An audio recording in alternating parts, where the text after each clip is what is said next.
guys! Today I want to talk with you about All Your Perfects, a contemporary romance novel by Colleen Hoover. This book was published in 2018, and at least for me, All Your Perfects has to be one of the best Colleen's books, up there together with It Ends With Us and Ugly Love. As per usual, we will start this review with a short synopsis, then proceed to the non-spoiler review and wrap this video up with the spoilers. If you haven't read All Your Perfects yet, then do not worry, I will make sure to let you know when the spoilers begin. So, in All Your Perfects, we follow the love story of Quinn and Graham. Both Quinn and Graham are in separate, long-term committed relationships, and both of their partners are cheating on them with one another, putting Quinn and Graham in a rather unique situation. While not exactly a meet-cute, it's nevertheless a beginning of an intense and heartwarming story. But where most romance novels would simply end with they lived happily ever after, in All Your Perfects, Colleen decides to divide the book into separate timelines,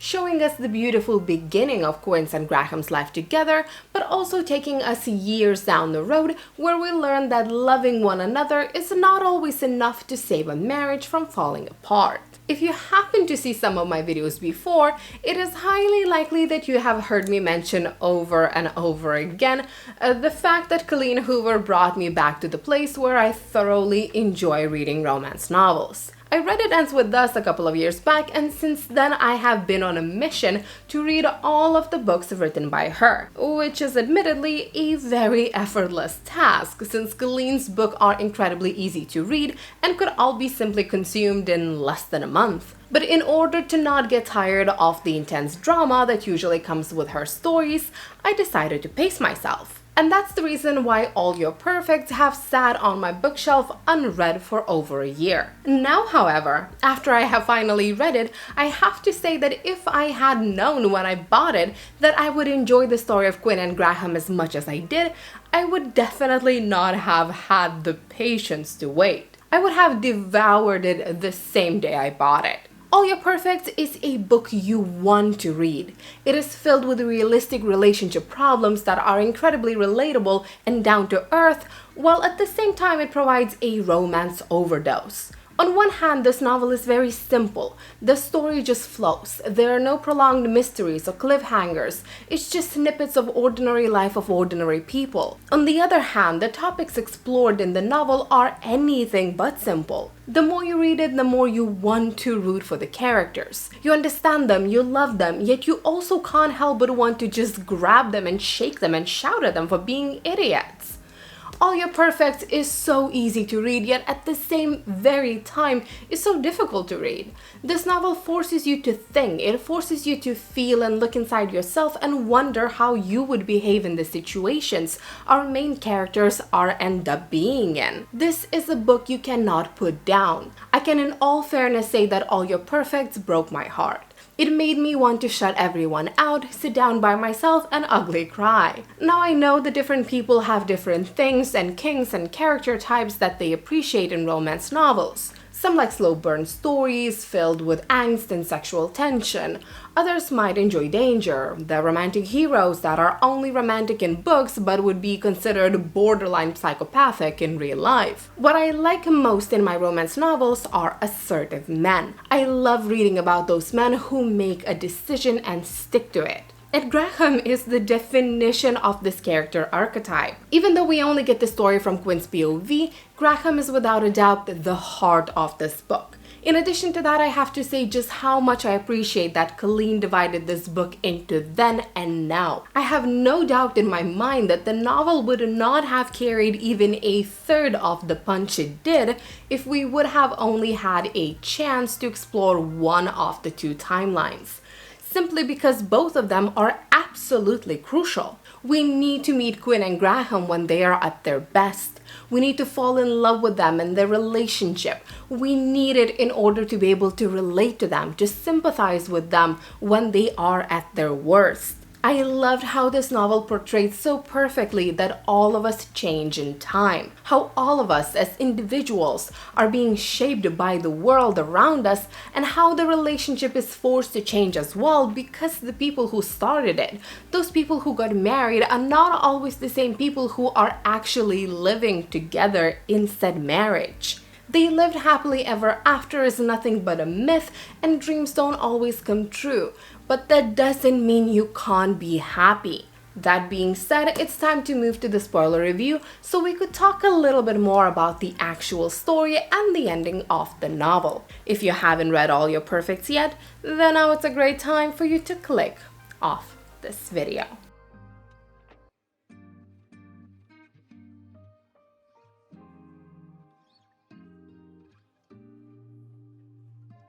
Alright, so in our spoiler review, let's try to look at this story by using a linear timeline.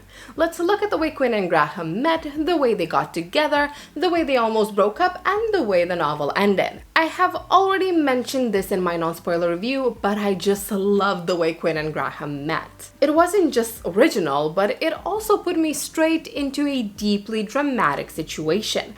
More often than not, reading the first 50 pages of a book can feel a little bit like work. Unless a book starts with a cliffhanger, which is rarely a case in romance novels, the first 50 pages are dedicated to exposition, introduction of the characters, and the setup of the main story. In All Your Perfects, however, the moment you start to read, you feel that you are already deep into action. We meet Quinn and Graham the same time we learn about this outside situation that has a severe impact on them and their future. Consequently, instead of getting prolonged descriptions about our main characters' lives or relationship statuses or personalities, we get a chance to learn about it all from the way they react to the things happening around them. Also, as I have already mentioned before, I have to admit that the more the story progressed, the more enchanted I felt with Graham. He always felt like the leading force in the relationship.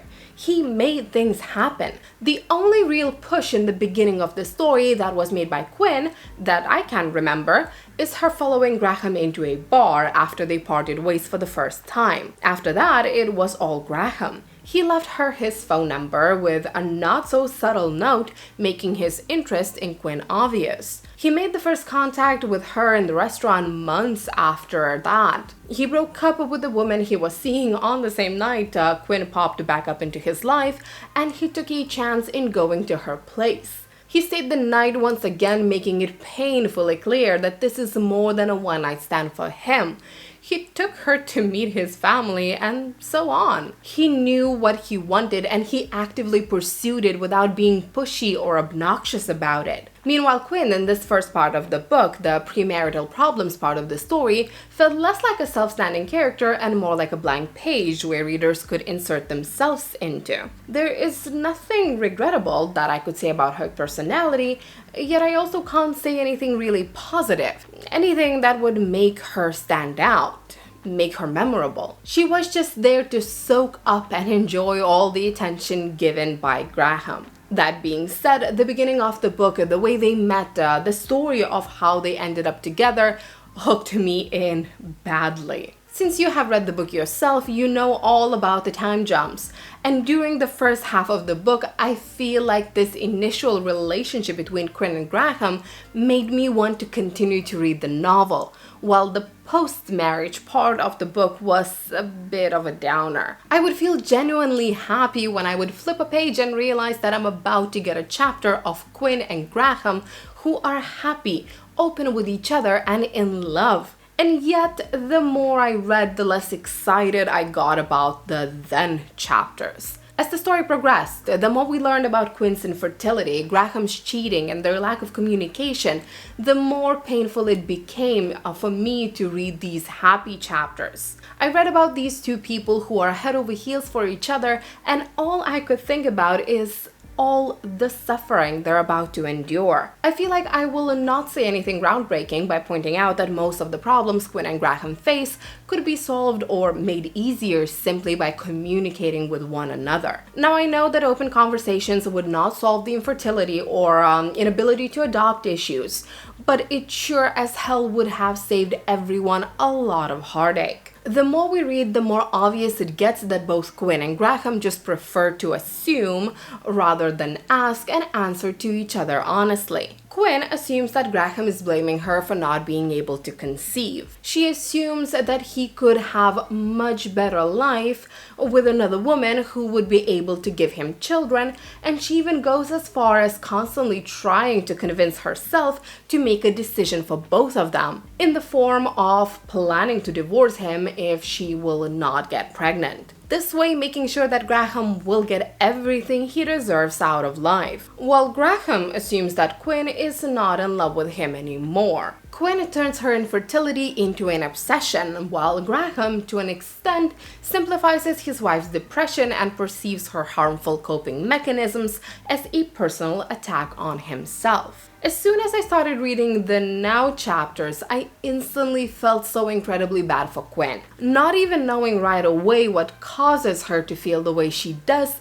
it was still very obvious that she is depressed, as it was obvious that she is overwhelmed and unsure of her own decisions and behavior. However, at the same time, I felt much worse for Graham. As I have mentioned over and over again in this review, Graham to me still felt like a man who's trying to do anything in his power just to be in Quinn's life, while she's actively pushing him away. He might have not necessarily done everything right, but the way I saw it, he did as much as he could with the information his wife was giving him. Which made me think that if Quinn would have been a little more open about the way she feels, about the things that trigger her, Graham could have adjusted and managed this situation much better. And of course, we can't really talk about their life together and not mention the cheating part. I hated that Graham cheated. I hated it so much. But I also find myself trying to find excuses that would make him seem less guilty in my eyes than he actually was. When Quinn started to suspect him of cheating, I felt how my own heart sank to my stomach, because how could Graham, this wonderful, kind and loving man, have cheated? That just felt unbelievable. It felt like a deal breaker. The last push that will unravel their marriage for good. And while I completely agree with Quinn's words that Graham is not the first person that managed to find an ethical explanation for cheating, I also couldn't help myself but put myself in his shoes. I couldn't find it in myself to actually blame him for it. I hated that Graham cheated, but I couldn't hate Graham. Overall, if I put my emotions aside and review this part of the novel with my brain alone, I have to admit that Graham cheating, plot-wise, was actually quite brilliant. Taking into consideration how Quinn and Graham met, taking into consideration that they both have been cheated on before, that they have gone through the situation together as victims, added a new layer to all of this happening now. One would assume that since Graham has been cheated on, he would never cheat himself, but life is not just black or white. In the beginning of the book, we are instantly encouraged to sympathize with him and Quinn because they are the ones being betrayed. But maybe we would be willing to give more credit to Graham's ex-girlfriend and Quinn's ex-fiancé if we have read the events from their point of view. Graham cheating on Quinn, while still heartbreakingly shitty, it's easier for us to understand because we know what their relationship has turned into over the years.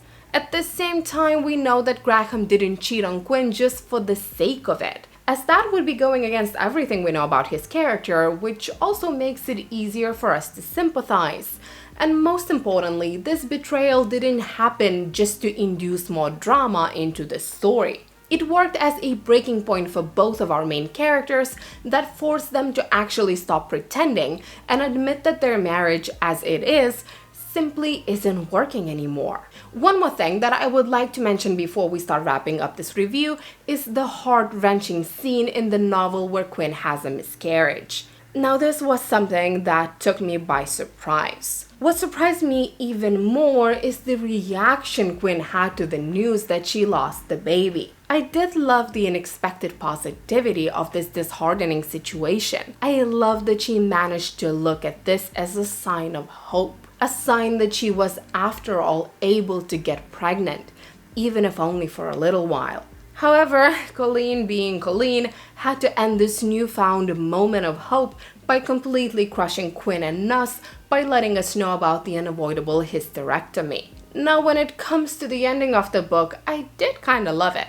Already when reading that scene in the novel where Graham and Quinn are sitting in a car together, Graham trying to explain the reasons why he felt the need to cheat, all I could think about is that I needed this book to have a happy ending. I didn't care what would happen next. I didn't care how the characters would find their way back to each other. I didn't even care how unrealistic this happily ever after might be. After everything that has already occurred, I just needed to have it. This story, these people were already breaking my heart, and I did not think that I could handle them actually splitting. At the same time, I love that the book ended with Quinn and Graham still childless. I know that I might sound a little bit cruel saying this, but I cannot stress it enough. I love that there wasn't some sudden miracle pregnancy that just swooped in and made everything better. I love that the novel ended with this thought that instead of concentrating on what you do not have, you should look at all the things that you do have and how much they matter. I love that the novel portrayed a couple that is happy together, that is fulfilled in their life as they are, just by having one another, by being a team, and I loved it.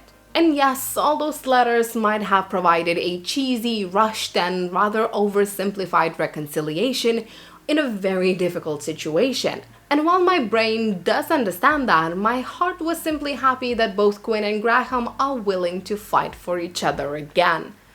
But that's just my opinion. What about yours?